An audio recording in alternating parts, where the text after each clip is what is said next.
ကေတင်ရှင်ကိုပြန်စားတဲ့တားရဲ့ဟိုင်းကြီးနာတကောင်ဟာကန်တောင်ကျောက်ထဲနှုတ်ချီတော့မျက်မိသွားပြီးနားချင်းစွာအော်ဟစ်နေခဲ့တယ်။အဲ့ဒီနားကနေဖြတ်သွားတဲ့သမင်လေးဟာရစ်လူမရှိပဲ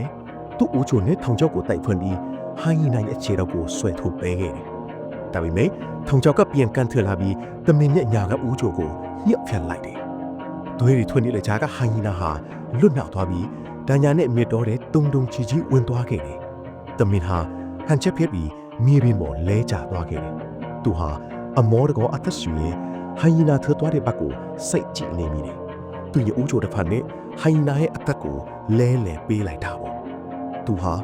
မြင့်မြတ်တဲ့ကေတင်ချင်းတစ်ခုကိုလွတ်ခဲ့တယ်လို့ကိုထင်းနေတာပါ။ညနေပိုင်းရောက်တော့သွေးညီနဲ့သူပြက်လွန့်သွားပြီးမြက်တော်တွေလွတ်ခတ်လာတယ်။နေ့လေကချီတော့နာနေတဲ့ဟိုင်းနာဟာထွက်မသွားပဲတအုပ်စုလုံးကိုခေါ်လာခဲ့တယ်။ဟိုင်းနာမတော်20လောက်ဟာတမင်ကိုဝိုင်းလိုက်ပြီးတပြိုင်နက်တည်းအုပ်စုလိုက်ကြိုက်ခဲကြတော့တယ်။တမင်ရဲ့လေပင်ကိုအတင်းကြိုက်ဖြတ်နေချိန်မှာအဲ့ဒီတူခဲတွင်ခဲ့တဲ့ဟိုင်းနာဟာအနှဲငယ်မြတနာစိတ်မရှိပဲရှေ့ဆုံးကနေအတင်းတိုးဝှိစားတောက်နေခဲ့တယ်။တမင်ဟာသွေးအိုင်နဲ့လဲကျနေရင်သူ့ကိုပြန်စားနေတဲ့ဟိုင်းနာကိုတေးသည့်အထိစိုက်ကြည့်နေခဲ့တယ်။သူတေးတဲ့အထိနားမလည်နေတာက